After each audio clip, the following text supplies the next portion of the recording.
never thought I would be saying this, but here it goes. Jones was right about everything, literally every fucking thing in your fucking face. Yeah, now who's crazy? Now that the second round of the E-files have been released, let's see who managed to fall through the gaps. Small people at a minimum, I presume. We Scots don't mind entertaining occasionally, but with a big eater, I can carve 'em big meaty servings. Ach, chum is so chumpy, you could carve it. Ladies and gentlemen, welcome to the historic city of Jerusalem.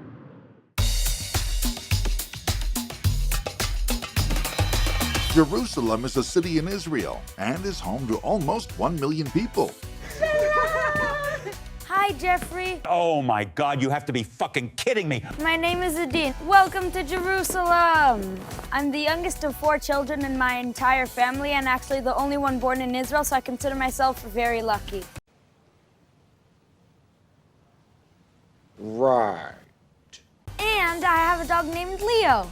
I hate it. There are 2 things I love about Jerusalem. Number 1, the Kotel, What did that little fuck just call me? the Western Wall over there. And I love the history of Jerusalem. People come here from all over the world to visit and live here. Well, not if you're a Palestinian, of course. I love food. There's a place called the Shuk that has all sorts of food. Have you ever tried falafel? Falafel is made of deep-fried ground chickpeas. I'll give you one guess what ground chickpeas is a euphemism for. This was all great, but now it's time for us to head to my favorite place in Israel, Toys R Us. Let's go. I hear the Jesus action figure is really walking on water off the shelves this year. Cross sold separately.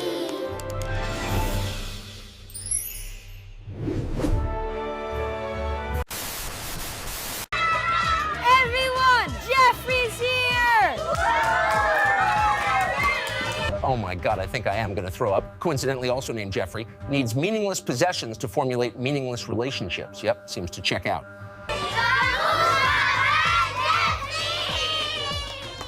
Everyone had lots of fun with Jeffrey, and one kid was also a winner.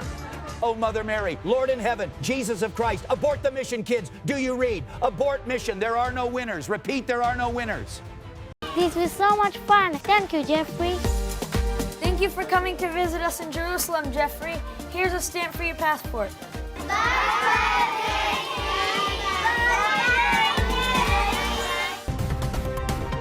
ALF appears 40,000 times, used an acronym. Impressive, really. We obviously can't say on YouTube what it stands for. Yo, Kate, where do you keep your casserole dishes? Why? The cat won't fit in the toaster.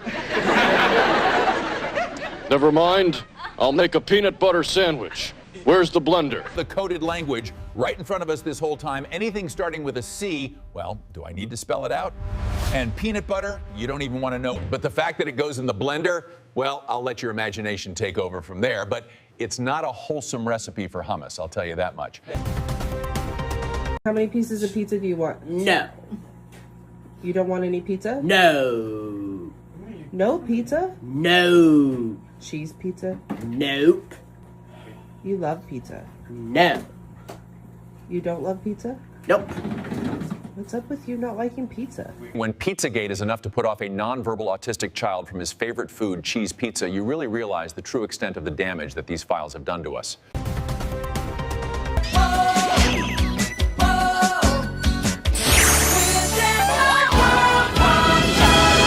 I made a little mistake, and before I knew it, I'd landed on Earth. And the bad guys were tougher than I expected. But of course, they didn't have a mega brain unit. See what happens next.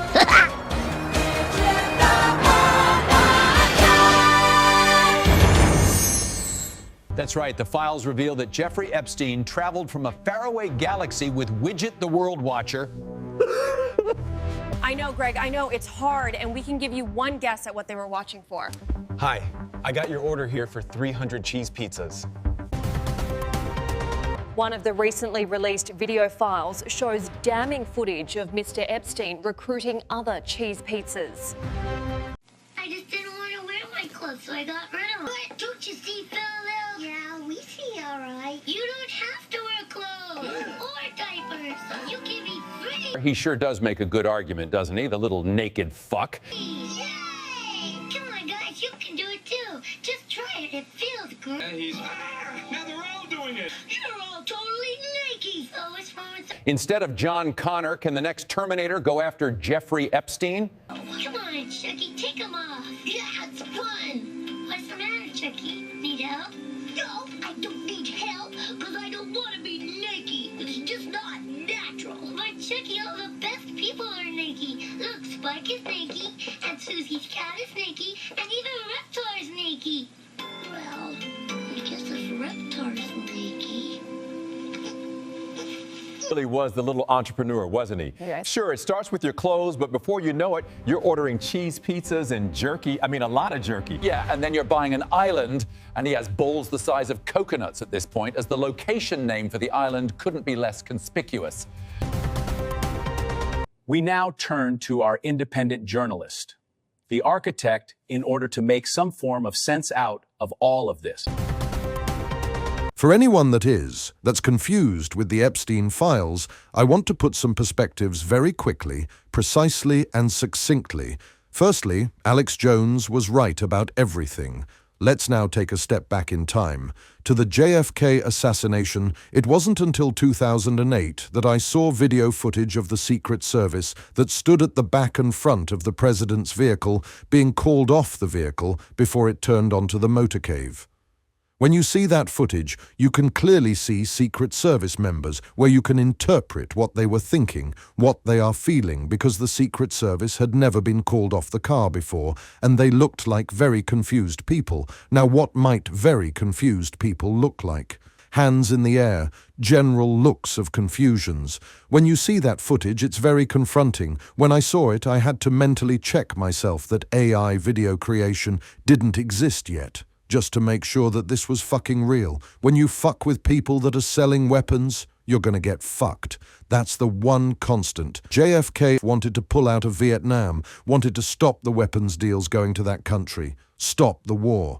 Ukraine is promised billions, and what we fucking fail to remember is the people that sell weapons, they are fucking gangsters. My mum likes to call them the elite. Let's stop calling them the elite. What they are is gangsters. We need to remember the background of these people. When you fuck with them so much they will kill you. They did it to an ex-president and will do it again. Not only that, when you have Jeffrey Epstein lined up that could expose some of their names, you know what? They'll fucking kill him in front of you, put it on the fucking television, give you the narrative, and there are no questions. Let's remember the neocons. Believe that questioning is dangerous. Sadly, neocon perspectives underpins the Western education system, as one is not taught how to think, instead what to think, and the what isn't to be questioned, as one day those thoughts could become a case of jeopardizing national security. They are fucking gangsters, and as a society, we need to remember that these people exist, because it's not that long ago that if they didn't like Tony, they drove by and Tony ate 5 bullets. Take the judge that was originally put on the Epstein case, for example. A gunman hijacks a FedEx truck, then arrives at her home and blows away her family members. The world needs to wake up to this shit.